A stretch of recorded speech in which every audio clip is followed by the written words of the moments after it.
하나님은 영원이십니다.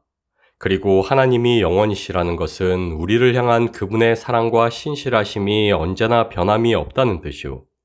우리를 향한 그분의 공의와 엄격한 심판도 여전하다는 의미입니다. 이미 구원을 받았기에 우리 자신들은 하나님의 심판과 무관한 이들이라 여기지만, 그러나 하나님의 공의가 우리를 피해가거나 멈춰 있는 것이 아닙니다.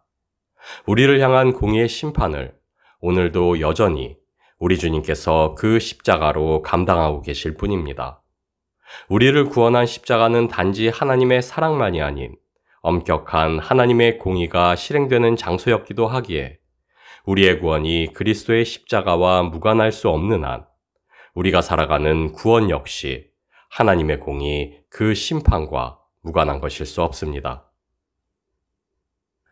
주의 그 사랑이 우리로 구원에 이르게 했고, 주의 그 사랑이 우리로 그 나라로 살 수 있게 했다는 것은 분명한 사실입니다. 그러나 그럼에도 우리가 놓치지 말아야만 할 것은 의와 공의가 주의 보좌의 기초라, 우리로 살게 하신 그 나라의 토대는 언제나 하나님의 공의라는 것입니다. 하나님의 공의를 떠난 구원은 결코 성립될 수 없으며, 하나님의 공의를 마주하지 않고는 결코 구원을 살아갈 수 없다는 사실입니다. 그리고 바로 그것이 여전히 가난하기만 한 이들이요, 그 심판을 감당할 능력이 없는 우리가 오직 주의 십자가로 살아가야만 하는 이유입니다. 우리 각자에게 십자가를 지우사 삶의 매 순간 주의 십자가를 마주케 하신 이유입니다. 시편 89편 14절 말씀입니다. 의와 공의가 주의 보좌의 기초라, 인자함과 진실함이 주 앞에 있나이다. 이 땅에서 살아가는 우리의 구원은 우리 옛사람을 반복하여 십자가에 못 박는 과정을 우리에게 요구합니다. 즉, 우리의 매일은 하나님의 공의 앞에 심판받는 일상의 반복이요, 우리에 대한 심판을 우리 주 예수 그리스도께서 감당하는 매일입니다. 그리고 바로 그것이 사도 바울이 나는 날마다 죽노라, 그 고백으로 구원을 살아간 이유요, 우리가 우리 주 예수 그리스도를 의지하는 그 믿음으로만 구원을 살아갈 수 있는 이유입니다. 우리 신앙이 방자하며 교만해지는 이유는 우리로 구원에 이르게 한 십자가가 하나님의 지극한 사랑임과 동시에 엄격한 심판이기도 하다는 사실을 잊고 살아가기 때문입니다. 우리가 여전히 하나님의 공의 앞에 그분의 심판으로 살아가고 있다는 사실을 애써 외면하기 때문입니다. 우리는 우리 자신들의 의가 아니오 그리스도 예수의 전가된 의로 말미암아 구원에 이른 이들입니다.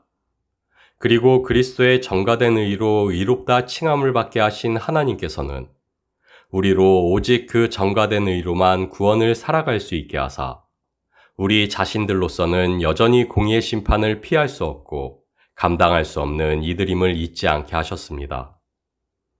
하나님이 죄를 알지도 못하신 이를 우리를 대신하여 죄로 삼으신 것은 우리로 하여금 그 안에서 하나님의 의가 되게 하려 하심이라. 그리스도의 전가된 의, 곧 칭의가 우리로 구원에 이르게 한 하나님의 사랑이라면, 나의 사랑하는 자들아, 항상 복종하여 두렵고 떨림으로 너희 구원을 이루라. 성화라 일컬어지는 연단의 과정은 우리를 구원으로 살아내게 하는 하나님의 공의라 할 수 있을 것입니다. 다시 말해 하나님의 지극하신 사랑이 이르게 한 것이 우리의 칭의라면, 하나님의 엄격한 공의가 이끄는 것은 우리의 성화라 할 수 있습니다. 베푸신 구원 안에서 우리는 그렇게 영원하고 지극한 그 사랑 안에 거하여 있습니다. 베푸신 구원 안에서 우리는 그렇게 영원하고 엄격한 그 공의를 마주하며 그 나라로 살아내야만 합니다. 요한복음 16장 33절 말씀입니다. 이것을 너희에게 이르는 것은 너희로 내 안에서 평안을 누리게 하려 함이라. 세상에서는 너희가 환난을 당하나 담대하라, 내가 세상을 이겼노라. 우리는 영원하고 지극한 그 사랑 안에 거하여 있습니다. 우리는 영원하고 엄격한 그 공의를 마주하며 살아갑니다. 우리를 향한 지극한 사랑으로 아버지께서는 그 아들을 십자가에 매어 다셨고, 우리 죄에 대한 엄격한 공의로 아버지께서는 그 진노를 십자가 위에 그 아들에게 쏟아 부으셨습니다. 그렇게 지극한 그 사랑으로 우리를 구원하신 하나님께서는 이제 그리스도 예수 안에서 그 엄격한 공의로 우리를 보호하사 우리로 구원을 살아가게 하십니다. 그래서 우리가 이 땅에서 누리는 구원의 안식은 다툼과 갈등이 없는 평화일 수 없습니다. 근심과 걱정이 없는 태평이 아닙니다. 오히려 치열한 영적 전투 가운데 그리스도로 말미암아 넉넉히 이기는 승리가 우리에게 주어진 평안입니다. 다시 말해 죄로부터, 어둠의 권세로부터, 그리고 죽음으로부터 자유케 된 평안이요. 더 나아가 죄를 분별하되 넉넉히 사랑할 수 있는 평안입니다. 그래서 주님께서는 내가 세상에 화평을 주러 온 줄로 생각지 말라. 화평이 아니라 검을 주러 왔노라 선포하셨습니다. 그래서 주님께서는 자신의 평안을 우리에게 주시며 담대하라 내가 세상을 이겼노라. 우리의 평안이 고즈넉한 평화가 아니오 전쟁 중에 누리게 될 승리로부터 기인하는 기쁨임을 알게 하셨습니다. 하나님의 약속, 가나안 땅에 들어가기 전까지 이스라엘 민족은 광야라는 거친 환경을 마주해야만 했고 약속의 땅에 들어간 이후에도 그 약속이 온전히 실현되기 전까지 끝없는 전쟁을 감당해야만 했습니다. 또 기름 부음을 받고 왕으로 세움을 받았던 다윗 역시 그 뜻이 이루어지기까지 수많은 위협과 어려움을 헤쳐나가야만 했습니다. 그러나 광야를 걸으면서도 이스라엘 족속은 하나님의 임재 가운데 베푸시는 수많은 이적들로 기쁨과 감사의 순간들을 마주했고 수많은 공경에 괴로워해야만 했던 다윗 또한 하나님의 도움의 손길들을 경험하며 주를 높이고 찬양하였습니다. 이처럼 성경에 등장하는 모든 믿음의 선진들은 결코 평안할 수 없는 삶의 굴곡을 살아내며 그러나 동시에 세상이 알지 못하는 하늘의 평안으로 살아냈던 이들이었습니다. 약속된 안식을 마주하기까지 잠시 잠깐의 평안을 맛보며 마침내 이르게 될 그때를 소망하고 기쁨으로 그 소망을 누리던 이들이었습니다. 마찬가지로 우리가 이 땅에서 누리는 안식은 여전한 고난 중에 마주하는 그 나라의 소망입니다. 소망의 인내로 견디는 와중에 마주하는 하나님의 지극한 사랑입니다.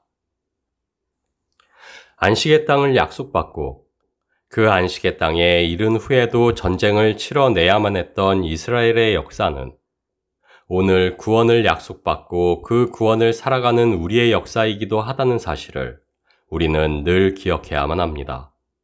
왜냐하면 침례 요한의 때부터 지금까지 천국은 침노를 당하나니 침노하는 자는 빼앗느니라. 약속으로 주신 그 나라는 평안으로 거저 임하는 나라가 아니오 우리가 끊임없이 침노해야만 하는 나라이기 때문입니다.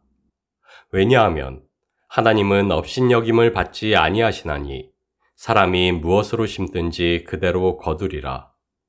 하나님의 공의는 심은 것 없이 거두는 것을 용납지 않는 것이기 때문입니다.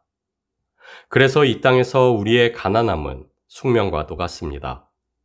그래서 그 나라를 침노케 하는 우리의 애통과 부르짖음은 그 나라가 새들이 깃들 만큼 거대하게 자라기까지 마침내 그 나라가 오기까지 계속될 것입니다.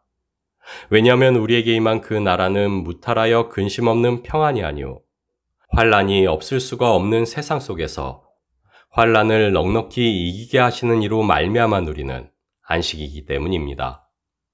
하나님의 임재와 통치, 그것이 우리에게 베푸신 참 평안이요 그분의 사랑과 공의, 그것이 우리를 약속하신 그 나라로 살게 하는 능력이기 때문입니다. 요한복음 8장 7절 말씀입니다. 그들이 묻기를 맞이 아니하는지라 이에 일어나 이르시되 너희 중에 죄 없는 자가 먼저 돌로 치라 하시고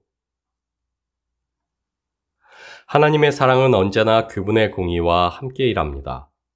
하나님은 영원에서 영원까지 사랑이시오 영원으로부터 영원에 이르기까지 공의이시기에 영원한 그 사랑 안에 거하여 있는 우리는 또한 하나님의 그 공의를 언제나 마주하며 살아가야만 합니다.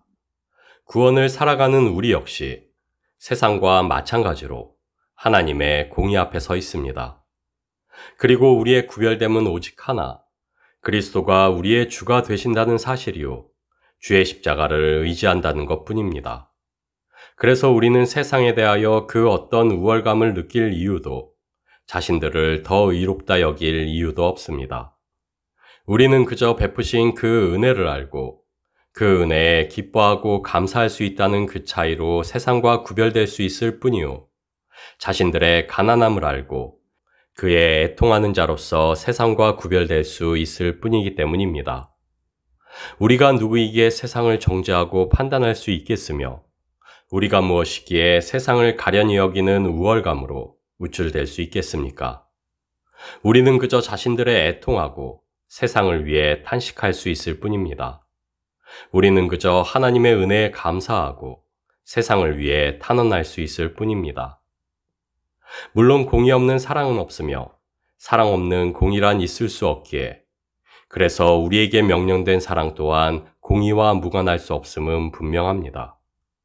사랑은 불의를 기뻐하지 않는 것이기에, 그래서 우리가 행하는 사랑은 그저 죄를 허용하고 참아내는 것이 아니오, 우리는 그 사랑으로 죄를 분별하고 판단하며 죄인에 경고하고 훈계해야만 합니다.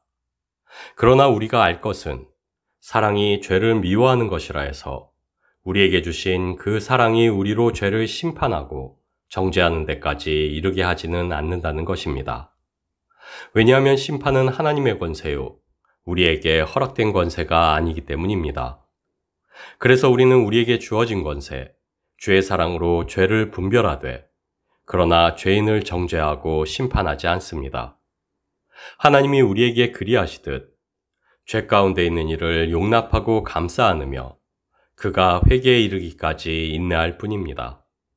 그리고 바로 그것이 우리에게 요구하시는 하나님의 정의요, 우리를 판단하실 하나님의 공의입니다.